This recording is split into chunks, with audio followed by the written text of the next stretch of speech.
All right, everybody, welcome back. Good morning. We have more positional big board stuff to do. We are finishing up with the offense in this video. One more offensive position to get through, and then we can swing on over to the defensive side of things to wrap things up and get us most of the way to the draft. We're going to be doing right tackle in this video. Before we get into it, though, once again, I want to remind everybody that my full big board 1 through 287 is available on Patreon, and it's also available for Ring of Honor members on my community tab. So if you are a Ring of Honor member or a pledger of $10 or more on my Patreon, you can get that document, take a look at it, download it, modify it to whatever it is that you're seeing, maybe. Whatever you want to do with it is fine.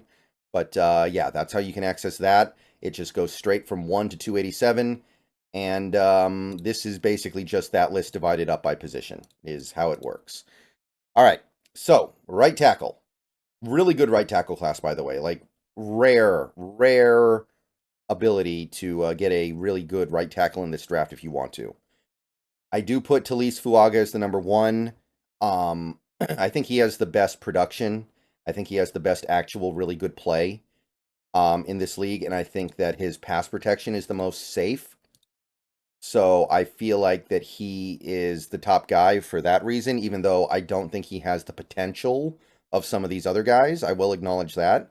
I also think Fuaga might have the best chance of bumping over to left guard if he needs to, because he's not massive. He's not like 6'11" or whatever it is some of these crazy guys are.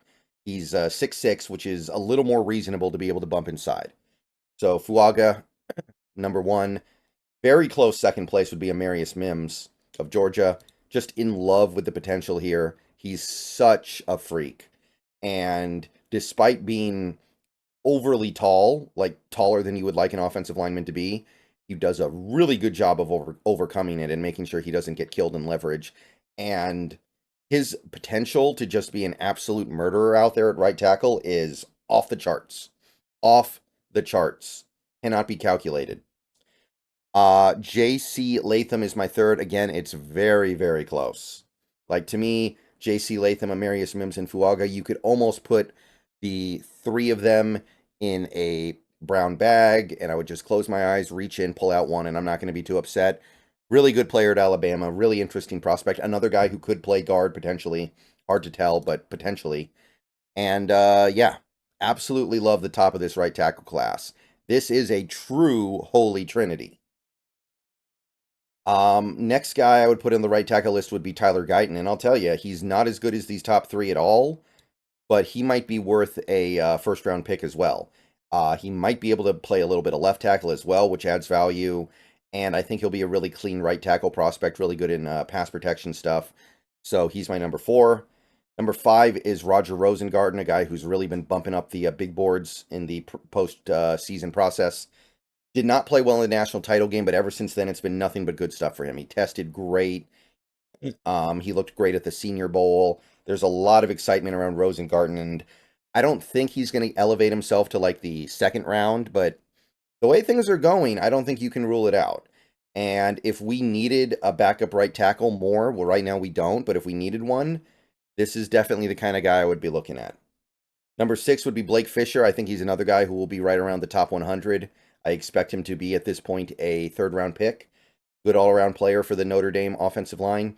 Not a superstar or anything, and obviously it's great to play across from Joe Alt, but I think he's a good player in his own right, and he's going to be a eventually starting caliber right tackle in this league. So that's a pretty good like middle group. I don't even know if you would put Tyler Guyton in this group. He's good enough to maybe be in his own tier by himself. And even Christian Jones, who I'm not enamored with because I think he's not a great scheme fit. I think he's good. I think he's interesting. I think he's talented. He's another guy who tested fairly well. He's another guy who put some good tape on the field last year for a really good Texas offense that put up some serious points. So Christian Jones, I think, is definitely very compelling here as the 7th best right tackle in this class. Number 8 would be Garrett Greenfield of South Dakota State. We've definitely taken a step down here getting to the more developmental guys, but I'll say this. A guy like Garrett Greenfield has a chance to be really good. There's just a lot he needs to work on and a lot he needs to prove, but he has a chance to be very, very good in the NFL, I think. It's not a big chance. It is a lottery ticket, but the thing about a lottery ticket is it can turn into a big payday. And I do think there is that big payday with Greenfield, and I feel the same way about Caden Wallace, the guy who played across from Fashanu.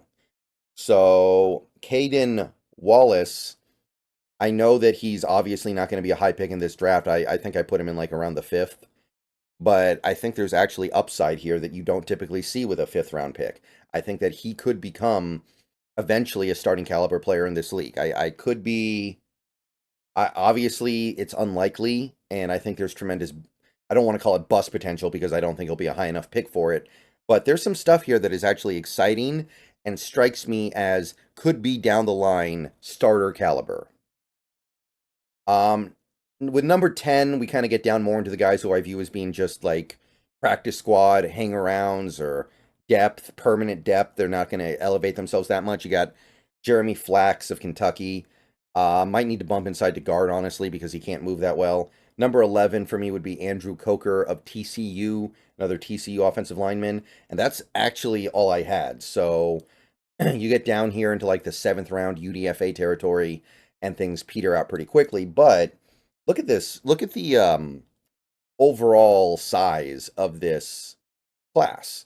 You've got, I think, 4 first rounders, 4 first round caliber guys.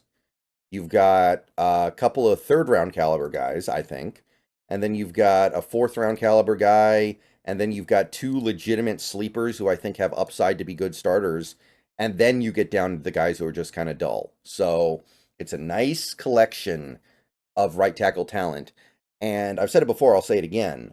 This is one of the reasons why I wish we weren't so ambiguous at the right tackle position. We don't know if we're good or not because we don't know what's going on with Abe Lucas's knee. So if we knew he was good, then we just wouldn't have to worry about it. But if we knew he was bad, we could just, hey, we got to get a right tackle. This class is too good. We got to get a right tackle. Let's do it. Let's go get Buaga with our pick. Let's get Mims with our pick. Let's get Latham with our pick. But we can't really do that because we don't know. And we've mitigated the problem well by signing Fant, but obviously you'd rather get one of these guys than George Fant. All right, that's it for this video. Let me know if you have any big disagreements. Let me know if there's anything here that doesn't resonate with you. Let me know if there's anything here that you would switch around, or maybe somebody I completely missed and forgot at the position. All right, another video coming later today. We're going to start with the defense now, and I know some of you guys are going to be excited for that. So see you guys later. Go Hawks. Great class, by the way. This list is beefy.